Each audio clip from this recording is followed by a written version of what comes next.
Bapak, Ibu, dan Saudara jemaat yang dikasihi Tuhan, saat ini kita bersama-sama berkumpul untuk mengadakan ibadah keluarga pada kesempatan kali ini yang juga menjadi persiapan pelayanan perjamuan kudus masa Raya Natal yang khususnya nanti bagi Bapak Ibu warga Pepandan Ngoro yang akan melaksanakan perjamuan kudus masa Raya Natal pada tanggal 13 Desember.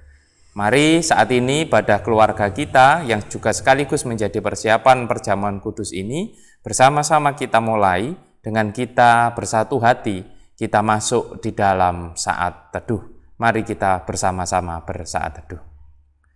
Ibadah keluarga dan juga persiapan perjamuan kudus masa Raya Natal kami lakukan dengan menyebut nama Tuhan Allah yang menciptakan langit dan bumi, yang tidak pernah meninggalkan pekerjaan tangannya, serta yang kekal kasih setianya. Anugerah dan damai sejahtera dari Allah Bapa dan Tuhan Yesus Kristus Sang Putra, kiranya ada bersama-sama saudara-saudara sekalian. Amin. Mari bersama-sama kita memuji nama Tuhan, kita pujikan dari Kidung Jemaat nomor 85, baitnya yang pertama, Kusongsong Bagaimana.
Bapak, Ibu, dan Saudara jemaat yang dikasihi Tuhan, saat ini mari kita bersama-sama bersatu hati, kita masuk di dalam doa sebelum kita akan bersama-sama membaca dan merenungkan sebagian dari kebenaran firman Tuhan. Mari bersama-sama kita bersatu hati, kita berdoa. Bapa kami yang di surga, kami mengucap syukur atas kesempatan indah di tengah-tengah keluarga kami, di mana kami bisa bersama berkumpul untuk mengadakan ibadah. Dan saat ini di tengah-tengah ibadah yang kami jalani bersama, kami akan membaca dan merenungkan sebagian dari kebenaran firman-Mu. Kami mohon Tuhan membuka hati dan pikiran kami, sehingga kami bisa mengerti apa yang menjadi kebenaran firman Tuhan ini di dalam kehidupan kami sehari-hari. Ya Bapa, berfirmanlah karena kami semua siap mendengarkan dan berupaya melakukan firman Tuhan ini di dalam kehidupan kami sehari-hari. Dalam nama Tuhan kami Yesus Kristus kami berdoa. Amin. Bacaan kita saat ini yang akan bersama-sama kita baca diambil dari surat Filipi pasal 3. Kita baca ayat 7 sampai ayat 11. Filipi pasal 3 ayat 7 sampai dengan ayat 11 akan saya bacakan yang demikian bunyinya. Tetapi apa yang dahulu merupakan keuntungan bagiku, sekarang kuanggap rugi karena Kristus. Malahan segala sesuatu kuanggap rugi, karena pengenalan akan Kristus Yesus Tuhanku lebih mulia daripada semuanya. Oleh karena dialah aku telah melepaskan semuanya itu dan menganggapnya sampah, supaya aku memperoleh Kristus. Dan berada dalam dia bukan dengan kebenaranku sendiri karena menaati hukum Taurat, melainkan dengan kebenaran karena kepercayaan kepada Kristus, yaitu kebenaran yang Allah anugerahkan berdasarkan kepercayaan. Yang ku kehendaki ialah mengenal Dia dan kuasa kebangkitannya dan persekutuan dalam penderitaannya, di mana aku menjadi serupa dengan Dia dalam kematiannya, supaya aku akhirnya beroleh kebangkitan dari antara orang mati. Demikianlah kebenaran firman Tuhan. Berbahagialah setiap kita yang senantiasa membaca, merenungkan, terlebih mampu melakukan di dalam kehidupan kita sehari-hari. Amin. Bapak, Ibu, dan saudara jemaat yang dikasihi Tuhan, apabila kita semua memiliki barang atau benda yang sangat berharga di dalam hidup kita, pasti benda atau barang tersebut akan kita simpan dengan baik jika memang barang atau benda itu bukan untuk dipakai sehari-hari. Mungkin kita punya sesuatu peninggalan dari orang tua kita yang harus kita jaga dengan baik. Mungkin hal itu akan kita simpan dengan baik, kita tempatkan dengan baik di tempat yang aman menurut kita. Dan juga ketika mungkin barang kita itu yang kita sayangi, yang kita senangi itu adalah barang yang mungkin untuk dipakai, mungkin kita juga akan memakainya terus karena kita sangat mencintai, menyenangi barang itu. Mungkin ada orang yang punya pakaian kesayangan. Dia senang sekali kalau memakai pakaian itu. Atau ada orang yang punya jam tangan kesayangan. Mungkin karena diberi oleh orang yang dia sayangi, atau jam tangan itu dibeli berdasarkan usaha atau kerja kerasnya, sehingga dia memperoleh barang yang dia sayangi itu. Biasanya dia akan memakai barang itu dengan baik atau sangat sering dipakai. Nah, itulah memang biasanya kita sebagai manusia ketika kita memiliki sesuatu yang kita anggap sangat berharga di dalam hidup kita. Kemungkinannya kalau tidak dijaga atau disimpan dengan baik, atau akan kita pakai juga dengan baik, dengan sangat sering kita memakai barang itu. Karena itu sebagai wujud penghargaan kita pada sesuatu yang sangat berharga. Wujud nyata dari kecintaan kita terhadap sesuatu yang berharga itu. Apapun itu di dalam hidup kita. Kalau sudah kita anggap ini sangat berharga, ini sangat bermakna, pasti akan kita jaga dengan baik. Nah, disinilah juga di dalam bacaan kita saat ini, Rasul Paulus juga menggambarkan tentang hal yang sangat berharga di dalam hidupnya, yaitu ketika dia sudah mengenal Kristus.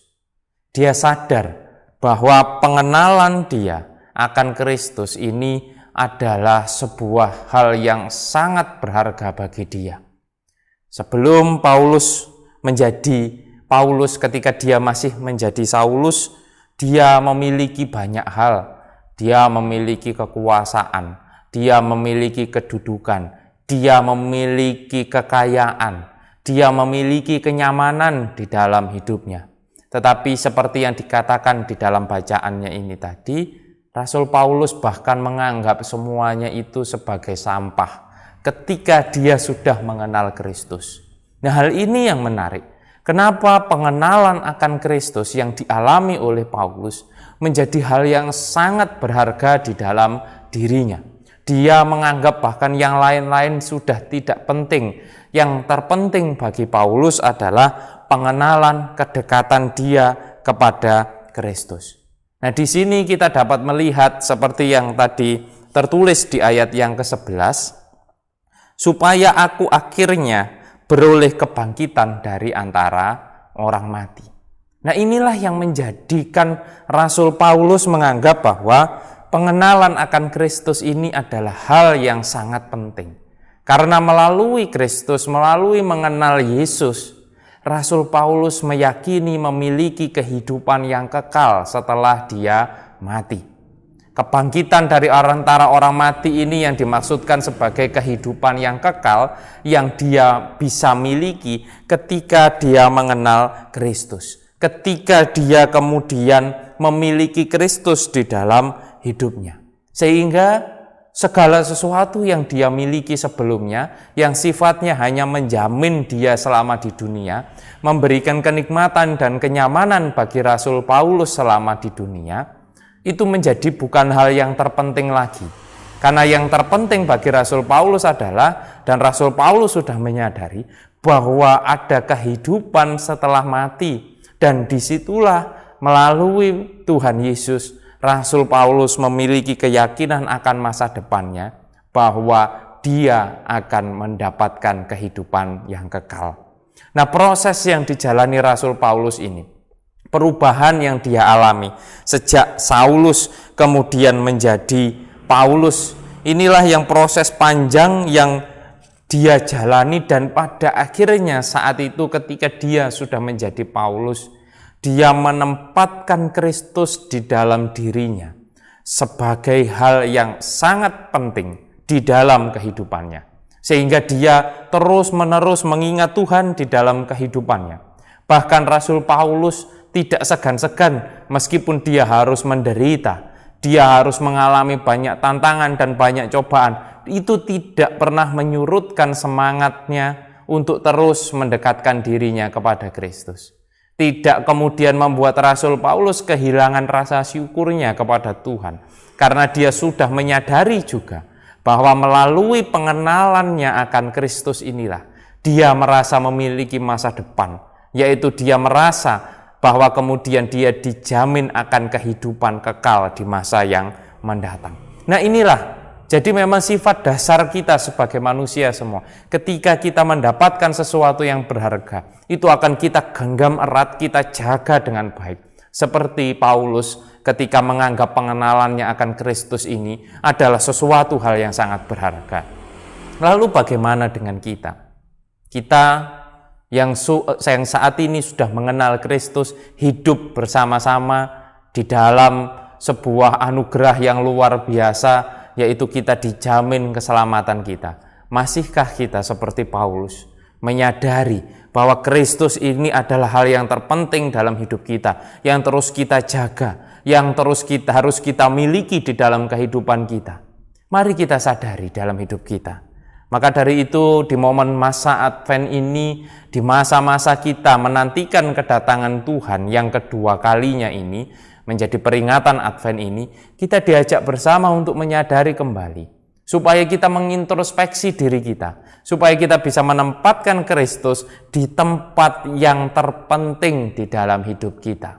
Ya, itu yang terpenting, itu yang perlu menjadi pelajaran bagi kita bersama di dalam hidup kita. Oleh karena itu marilah kita terus hidup, menempatkan Kristus senantiasa di dalam hidup kita, melibatkan Tuhan senantiasa di dalam hidup kita. Bukan hanya ketika kita beribadah, bukan hanya ketika kita ke gereja, bukan hanya ketika kita membaca Alkitab atau berdoa, tetapi teruslah melibatkan Tuhan di dalam seluruh aspek kehidupan kita. Baik kita beraktivitas sehari-hari, baik kita menjalani pekerjaan, baik kita kemudian berelasi dengan orang manapun, teruslah miliki Kristus di dalam diri kita. Sehingga disitulah kita juga terus menjaga kehidupan kita, menjaga diri kita untuk tetap berjalan sesuai dengan apa yang dikehendaki oleh Kristus dalam hidup kita. Nah, itulah kuncinya. Kenapa Rasul Paulus terus bertahan di tengah segala tantangan cobaan yang dia alami. Karena Paulus menyadari bahwa Kristus adalah hal terpenting dalam hidupnya dan terus menempatkan Kristus di dalam kehidupannya. Nah, itu yang membuat dia bertahan. Nah, bagi kita yang juga harus bertahan di tengah segala tantangan cobaan hidup kita, mari kita tempatkan Kristus di tempat yang utama di dalam hati kita, di dalam hidup kita masing-masing. Jangan sekali-sekali kita meninggalkan Tuhan di dalam hidup kita. Oleh karena itu, masa Natal saat ini, meskipun berbeda dengan situasi Natal yang selama ini kita lakukan, tetapi jangan sampai kemudian membuat kita kehilangan pengenalan kita akan Kristus. Karena dalam Natal yang terpenting bukan pestanya. Dalam Natal yang terpenting bukan kemeriahannya. Tetapi dalam Natal yang terpenting adalah bagaimana kita menempatkan Kristus di tempat terbaik dalam hidup kita. Sehingga meskipun Natal ini mungkin tidak ada perayaan yang mewah, tidak ada kemeriahan-kemeriahan seperti biasanya, mungkin tidak terlalu menjadi masalah. Yang terpenting adalah bagaimana kita mampu menyadari, menghayati untuk menempatkan Kristus di tempat terpenting dalam hidup kita. Dan selamat menghayati masa Advent ini dan selamat merayakan Natal juga, khususnya bagi Bapak Ibu, warga Pandan Ngoro. Mari kita memasuki perjamuan kudus masa Natal ini dengan penuh sukacita. Tuhan memberkati kita semua. Amin. Mari bersama-sama kita masuk di dalam saat teduh.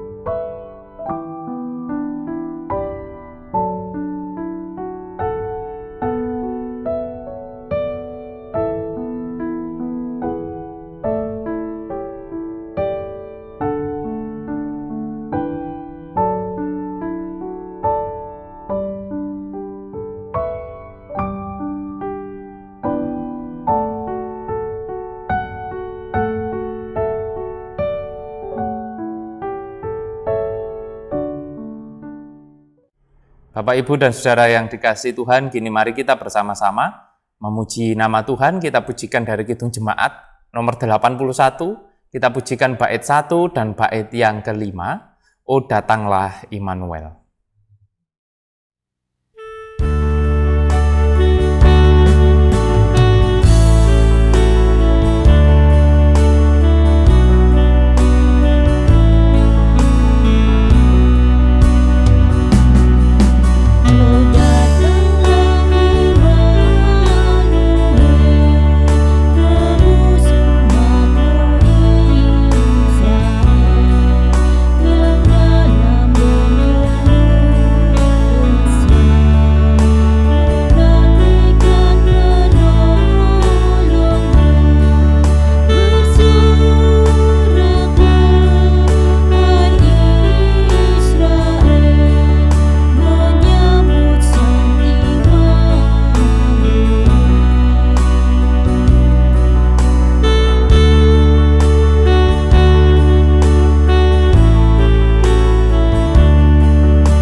Bapak, Ibu, dan Saudara jemaat yang dikasihi Tuhan, saat ini kita akan bersama-sama masuk di dalam persiapan perjamuan kudus, khususnya bagi Bapak Ibu warga yang ada di Pandan Ngoro. Dan saudara-saudara yang dikasihi Tuhan, perkenankan pada kesempatan ini kami kembali mengingatkan perihal perjamuan kudus, yaitu bahwa yang diperkenankan untuk mengikuti perjamuan kudus adalah seluruh warga jemaat dewasa yang sudah dibaptis dan sudah sidi, serta tidak sedang dalam penggembalaan khusus. Di gereja kita, Gereja Kristen Jawi Wetan, perjamuan kudus adalah tanda kudus atau suci yang ditetapkan oleh Allah untuk umat miliknya, yang mengandung penghayatan akan kematian, kebangkitan, dan juga penantian akan kedatangan Tuhan kita Yesus Kristus yang kedua kalinya. Dan perjamuan kudus ini disebut kudus, artinya siapapun yang mengikuti perjamuan kudus, ia harus hidup taat dan melakukan kehendak Tuhan dan kebenarannya. Perjamuan kudus tidak hanya menggambarkan persekutuan umat dengan Allah saja, tetapi juga persekutuan antara umat dengan sesamanya. Oleh karena itu, ia harus hidup damai dan juga mengasihi sesamanya. Dan saudara-saudara jemaat yang dikasihi Tuhan, karena pada dasarnya perjamuan kudus itu berisi kasih Allah yang kudus, oleh karena itu marilah kita menguji hati kita masing-masing sebelum memasuki meja perjamuan kudus. Saat ini marilah kita melihat diri kita pribadi lepas pribadi. Sejenak kita menyadari bahwa diri kita adalah manusia berdosa di hadapan Allah. Apa yang kita perbuat, kita pikirkan, dan mungkin juga kita ucapkan di dalam kehidupan kita sehari-hari, seringkali tidak seturut dengan kehendak Allah. Seringkali kita melupakan Tuhan dalam rencana dan kehidupan kita. Demikian juga perjamuan kudus berisi persekutuan kita dengan sesama orang percaya. Mari kita melihat diri kita pribadi lepas pribadi, menyadari bahwa kita belum mampu mengasihi sesama kita dengan sepenuh hati dan benar. Seringkali dalam hati kita masih menyimpan amarah, kebencian, kekecewaan, dendam, sakit hati, dan juga perselisihan terhadap sesama kita. Kita akui bahwa kita belum mampu hidup damai dengan sesama kita. Dan saat ini, marilah kita bersama-sama datang kepada Tuhan di dalam penyesalan. Kita mengakui dosa-dosa kita di hadapan Tuhan dengan hati yang tulus dan penuh penyesalan. Karena jangan ada di antara kita yang mengikuti perjamuan kudus secara sembarangan. Mari bersama-sama kita bersatu hati, kita masuk di dalam doa. Bapa kami yang di surga, kami bersama-sama datang ke hadirat-Mu. Di dalam kami mempersiapkan diri kami untuk memasuki perjamuan kudus masa Natal ini. Kami mohon Tuhan senantiasa turut campur tangan. Karena kami menyadari kelemahan kami, kekurangan kami, keterbatasan kami, bahkan dosa-dosa kami. Kami mohon Tuhan mengampuni segala dosa dan kesalahan kami. Tuhan membersihkan kami dari pelanggaran-pelanggaran kami, sehingga kami bisa kembali menjalani kehidupan dengan penuh rasa syukur, dan kami bisa masuk di dalam meja perjamuan kudus ini dengan sesuai dengan kehendak Tuhan. Jauhkan kami dari hal-hal yang tidak baik, sehingga di dalam kami mengikuti perjamuan kudus, bisa kami ikuti dengan setulus hati kami, sesuai dengan maksud dan kehendak Tuhan. Demikian Bapa, seru doa permohonan kami naikkan hanya di dalam nama Tuhan kami Yesus Kristus. Haleluya. Amin. Bapak, Ibu, dan Saudara warga jemaat kami undang untuk bangkit berdiri. Bapak, Ibu, dan Saudara jemaat yang dikasihi Tuhan, bagi siapapun yang mau mengakui segala dosa dengan kesalahannya dengan setulus hati dan dengan jujur di hadapan Tuhan, serta berjanji untuk tidak mengulangi kesalahannya kembali, Allah yang Maha Kasih berkenan memberikan pengampunan dan memberikan anugerahnya kepada kita semua, seperti yang difirmankan Tuhan di dalam Efesus pasal 1 ayat yang ke-7 yang demikian bunyinya. Sebab di dalam Dia dan oleh darahnya kita beroleh penebusan, yaitu pengampunan dosa menurut kekayaan kasih karunia-Nya. Inilah yang menjadi berita anugerah bagi kita semua. Bapak, Ibu, dan Saudara warga jemaat yang dikasihi Tuhan, saat ini saya mengajak Bapak, Ibu, dan Saudara sekalian untuk kembali memantapkan diri sebelum memenuhi undangan Tuhan datang ke meja perjamuan kudus dengan menyampaikan pertanyaan sebagai berikut, dan kami mohon Bapak, Ibu semua bisa menjawab masing-masing. Bapak, Ibu, dan Saudara jemaat yang dikasihi Tuhan, apakah saudara-saudara bersedia untuk memenuhi undangan Tuhan dalam meja perjamuan kudus masa Natal yang dilaksanakan pada hari Minggu tanggal 13 Desember di Pandan-Ngoro? Bagaimana jawab Bapak, Ibu, Saudara warga jemaat semua, apakah bersedia? Atas kesediaan Bapak, Ibu, dan Saudara-saudara yang dikasihi Tuhan untuk menjawab undangan Tuhan ini, untuk ikut dalam perjamuan kudus, kami menyampaikan terima kasih. Dan kiranya Tuhan yang senantiasa menyempurnakan segala persiapan kita semua. Jemaat kami persilahkan untuk duduk kembali. Bapak, Ibu, dan Saudara warga jemaat yang dikasihi Tuhan, saat ini mari kita bersama-sama bersatu hati, kita masuk di dalam doa syafaat, yang nanti doa syafaat ini akan kita akhiri dengan doa Bapa kami yang kita ucapkan secara bersama-sama. Mari kita bersatu hati, kita berdoa. Bapa kami yang di surga, kami mengucap syukur atas kesempatan ini Tuhan sudah memampukan kami untuk mempersiapkan diri kami masuk di dalam pelayanan perjamuan kudus. Dan kami percaya Tuhan menyempurnakan segala persiapan yang kami lakukan. Saat ini ya Bapa, kami bersama-sama juga ingin berdoa untuk saudara-saudara kami yang mungkin sedang menderita sakit. Apapun sakit penyakitnya, kami percaya bahwa Tuhan senantiasa menyertai, memberikan kekuatan di dalam masa pemulihannya sehingga bisa dijalani dengan baik, hingga bisa kembali pulih dengan sehat, dengan sempurna, dengan penuh sukacita. Bapa, kami juga menyerahkan hidup kami semua ke dalam tangan kasih Tuhan.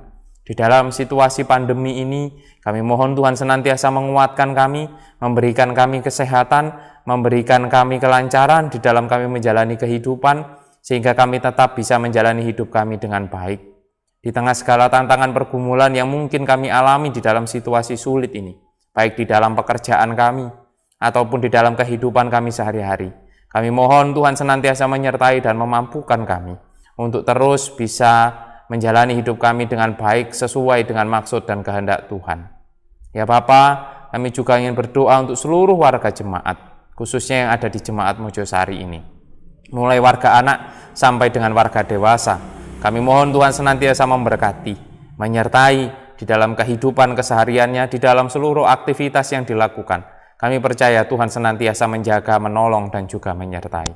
Dan untuk kegiatan jemaat, khususnya yang ada di Jemaat Mojosari ini ya Bapa, kami mohon Tuhan senantiasa menolong, menyertai, dan memberkati, memberikan kelancaran, sehingga kami semua di dalam berkegiatan, berpelayanan, hanya nama Tuhan yang senantiasa kami puji dan kami muliakan. Juga untuk bangsa dan negara kami ya Bapa, di dalam situasi yang sulit, yang tidak mudah ini, kami percaya Tuhan memberikan hikmat dan kebijaksanaan kepada para pemimpin bangsa kami, sehingga para pemimpin bangsa kami tetap bisa memimpin bangsa ini dengan baik, sehingga kami semua juga bisa merasakan damai sejahtera hidup di tengah-tengah bangsa dan negara Indonesia ini. Kami juga berdoa untuk para tenaga medis, aparat TNI Polri, relawan yang saat ini harus berjuang menyelesaikan pandemi ini. Kami percaya Tuhan menjaga mereka, memberkati mereka, sehingga mereka tetap bisa menjalankan tanggung jawabnya dengan baik. Kami serahkan juga persembahan yang sudah kami kumpulkan. Kami mohon Tuhan memberkati setiap persembahan ini, sehingga dapat kami pakai sebagai sarana kemuliaan nama Tuhan. Demikian Bapa, kami percayakan sisa hidup kami seutuhnya hanya ke dalam tangan kasih Tuhan. Dan kami serahkan doa ini hanya di dalam satu nama, Tuhan kami Yesus Kristus, yang sudah mengajarkan kami berdoa yang demikian.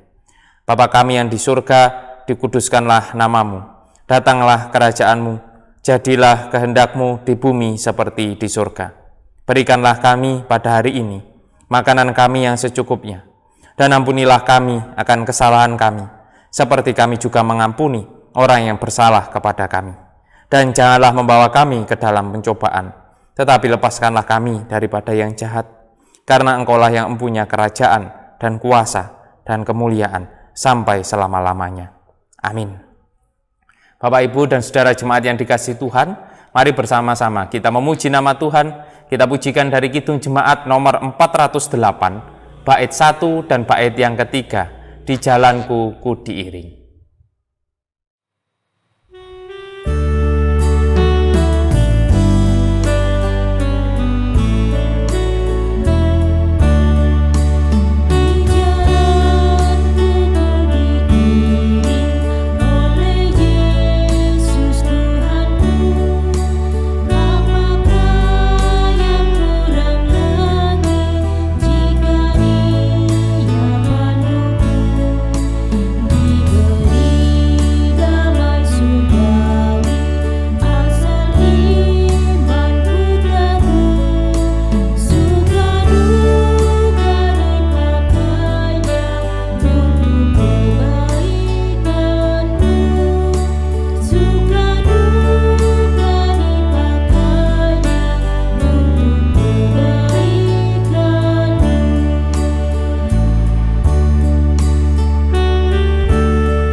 Bapak, Ibu, dan Saudara jemaat yang dikasihi Tuhan, mari bersama-sama kita bersatu hati, kita mohon berkat dari Tuhan.